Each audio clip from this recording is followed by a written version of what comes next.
Bangla news 24-এর দর্শকদের জানাই ঈদের শুভেচ্ছা। সাথে রয়েছি আমি আরিফুল ইসলাম। ঈদের তৃতীয় দিনে উপচে পড়া ভিড় বিভিন্ন বিনোদন কেন্দ্রগুলো একটু যদি আপনাদের দেখানোর চেষ্টা করি, আমরা বর্তমান রয়েছি রংপুর নগরীর যে সিটি ওয়াটার পার্ক, সেখানে সকাল থেকে দর্শনার্থীদের ভিড় কিন্তু একেবারেই হিড়িক লেগেছে। কারণ নিশ্চয়ই দেখতে পাচ্ছেন যে কাউন্টারটি রয়েছে, অর্থাৎ টিকিট প্রবেশের মূল ফটকে সেই দর্শনার্থীরা 30 টাকা করে প্রতিটি টিকিট নিচ্ছেন। অনেকে টিকিট না পেয়ে দীর্ঘ সময় ধরে অপেক্ষা করছেন, এমনটি অভিযোগ করেছেন এখানে দর্শনার্থীরা। তবে আমরা দেখেছি সকাল অবধি সন্ধ্যা 6টা পর্যন্ত সেই দর্শনার্থীরা এই পার্কগুলোতে ঈদের আনন্দ ভাগাভাগি করে নিতে মূলত তারা বেছে নিয়েছেন।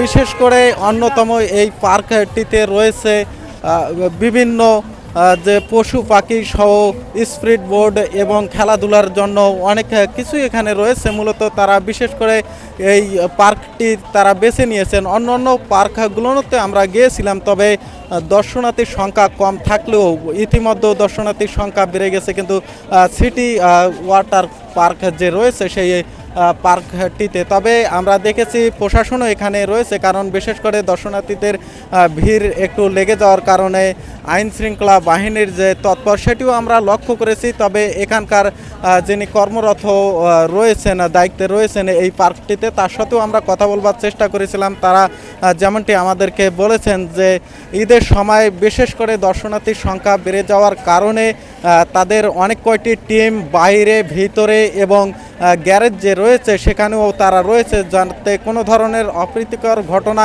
এবং চুরি ছিনতাইয়ের কবলে দর্শনার্থীরা না পড়ে। কারণ বিশেষ করে ঈদের শেষ মুহূর্ত পর্যন্ত তারা যেন দর্শনার্থীদের জন্য ভালো একটি উপহার দিতে পারে, তারা যেন নির্বিঘ্নে এই পার্কগুলোতে আসতে পারেন এবং তাদের শিশু সন্তান তারাও আসেন এবং পরিবার পরিজন নিয়ে যে সকল দর্শনার্থীরা আসেন তারা যেন সুন্দরভাবে এই ঈদ উপভোগ করতে পারেন, তেমনটি কিন্তু তারা জানিয়েছিলেন। এছাড়াও আমরা দেখেছি দর্শনার্থীরা তারা সুন্দরভাবে মনোরম পরিবেশ থাকার কারণে তারা এই মূলত এই পার্কে এসেছেন এবং ইতিমধ্যে দেখছেন যে বিভিন্ন যে মাইক্রো বাসগুলো রয়েছে সে বাসে করেও তারা আসছেন, মোটরসাইকেল যোগেও আসছেন এবং রংপুর বিভাগ ছাড়াও কিন্তু রাজশাহী, বরিশাল, সিলেট সেখানকার দর্শনার্থীরাও এই ঈদের ছুটিতে তারা এই রংপুরের যে বিনোদন পার্ক সেটি তারা আসছেন উপভোগ করবার জন্য। তবে আমরা বিশেষ করে দেখেছি পার্কগুলোতে ঈদের ছুটি মাত্র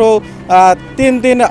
অবশ্যই তারা একটু পরিবার পরিজন নিয়ে আনন্দ উপভোগ করেন, তারপর তারা তাদের কর্মস্থলে ফিরতে হবে, তাই তাদের পরিবার পরিজন নিয়ে একটু আনন্দ উপভোগ করতে মূলত এই পার্কগুলো বেছে নিয়েছেন। এই ছিল রংপুর সিটি ওয়াটার পার্ক থেকে সর্বশেষ আপডেট।